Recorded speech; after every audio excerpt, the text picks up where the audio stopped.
And one of the surviving roommates, Dylan Mortensen, just posted a haunting tribute to her slain friends.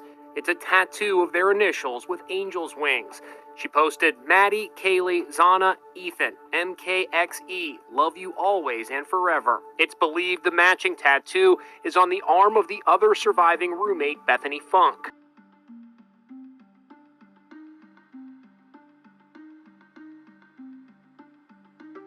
So I need to show you guys something about these tattoos that the roommates got in honor of the victims. And I did not make this discovery myself, so I want to make sure I give credit to Kelly from the channel What's the Obsession. That's where I found this information from.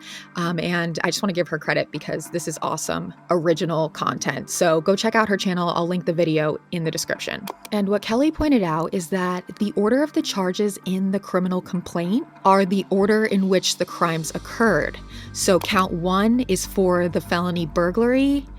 Count 2 is for murder in the first degree of Madison Mogen. Count 3, the murder of Kaylee Gonzalez. Count 4, the murder of Xana Kernodle. And count 5 is the murder of Ethan Chapin.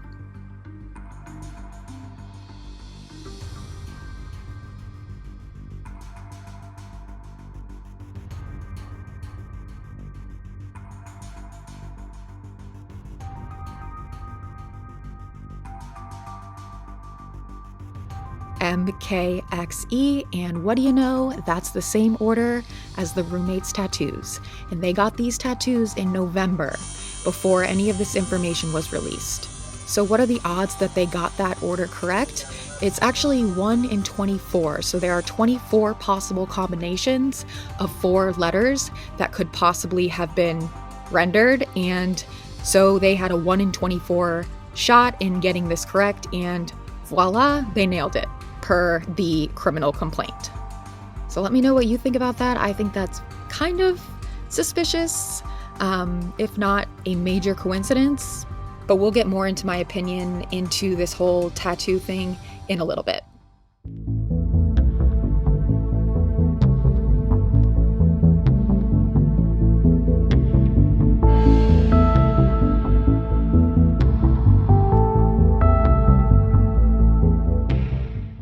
The 2 roommates who survived the off-campus murders at the University of Idaho are speaking out for the first time. A pastor read letters from them at a memorial service for their 4 classmates who were found stabbed to death last month. I'm going to be reading 2 different letters, one from Dylan and one from Bethany. From Dylan Mortensen. My life was greatly impacted to have known these 4 beautiful people. To Xana and Ethan, the 2 best friends but perfect pair together. They had this unstoppable, loving relationship. And Bethany Funk. Maddie, Kaylee, Xana, and Ethan were truly all one of a kind. They all lit up any room they walked into and were gifts to this world. I know somewhere Xana and Ethan are together, keeping each other company, watching us and telling us it's okay and that we have each other. Maddie and Kaylee, the inseparable duo. The 2 best friends that were like sisters. Maddie and Kaylee were like second moms to me.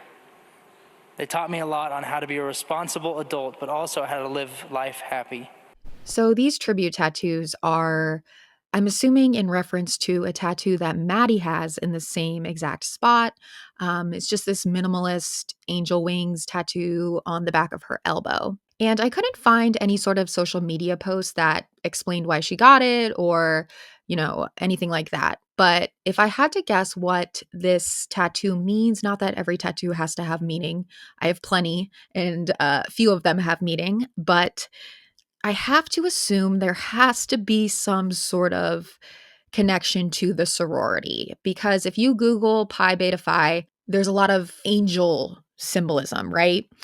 They call themselves angels. I looked it up. It's not the official symbol or like logo of the sorority, but it's mentioned on their website as like something that is traditionally associated with Pi Beta Phi.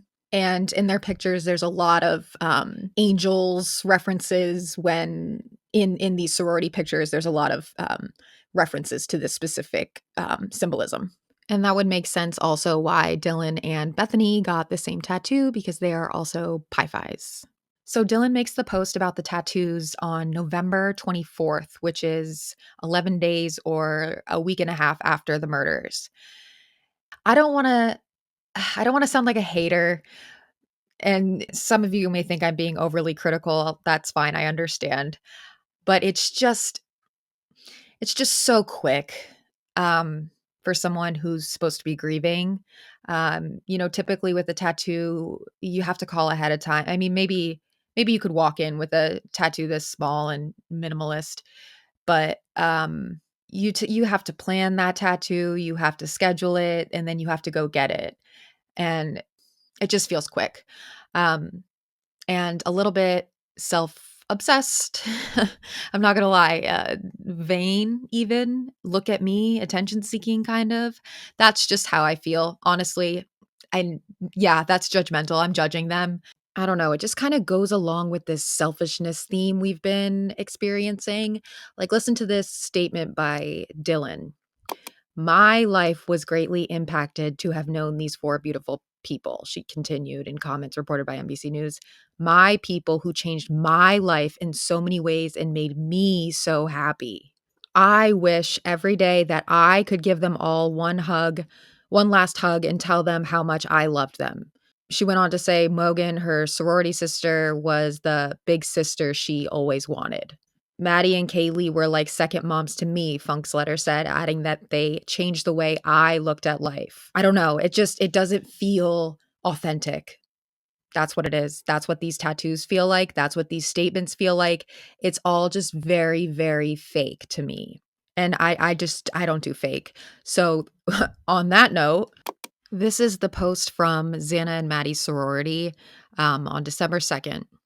"The Idaho Alpha chapter members extend a heartfelt thank you to all who have supported and continue to support us during this difficult time. The love we have felt from our Alumni Advisory Committee, Pi Phi Sisters near and far, other Greek chapters, headquarters staff, family, friends, the Moscow community, the university, and the Vandal family has been received. The outpouring of love near and far is so appreciated. Pi Phi Love, the woman of Idaho Alpha." Okay. So this is what they posted on the 23rd, just 10 days after. "Today marks 10 days since we came to know the tragedy that has us mourning the loss of our dear Xana and Madison. Maddie was the sweetest soul who was passionate about every aspect of her life. She shared her brilliance with those around her." Like these are just non-statements. Anyone could write this about them and without knowing them at all. "Xana was a magnet for positive energy and always radiated that energy back into the world." Profound. I'm sorry. They were both bright young women who had incredible futures ahead of them. We know others in our community are also hurting. We grieve with them and share the weight of their sorrow. We send our condolences to Xana's, Maddie's, Ethan's, and Kaylee's families and keep them constantly in our thoughts. And then there's the Christmas tree post, which they said, "We have started a memorial angel tree to honor those that we have lost. Anyone who would like to come is welcome to add an angel to the tree, and we encourage everyone to participate." Those that we have lost. I'm sorry. The distancing language is profound here. It just feels like they want nothing to do with this tragedy. And I understand that that might not look so great and that might, you know, tarnish your image, but there's just something that feels so fake here for such authentic souls. You can tell in their smiles and these short clips and glimpses we have into these college kids' lives. You can see how full of life they were and how, you know, just authentic they were. And I just don't understand why there's all this inauthenticity and distancing. It feels like the university has done this. Like, you notice how they always say, like, in their off-campus home, it's their off-campus home. They didn't want the flyers hanging around town. And it just kind of feels that way. Like everyone's kind of trying to distance themselves from this tragedy, unless it's to benefit in some way. So yeah, that's how I feel. It doesn't really matter what I think. I just thought I would share this video with you. Let me know what you think. Am I being overly critical, or is there something that just feels weird here, with these tributes? And the only time we've heard from these two survivors is like these non-statements, they were so full of life and brightened every room they walked into, and they were like moms to me. It just self-absorbed, narcissistic. That's what I'm getting. I'm sorry I said it. That is what I'm getting. And I don't know. Tell me what you think.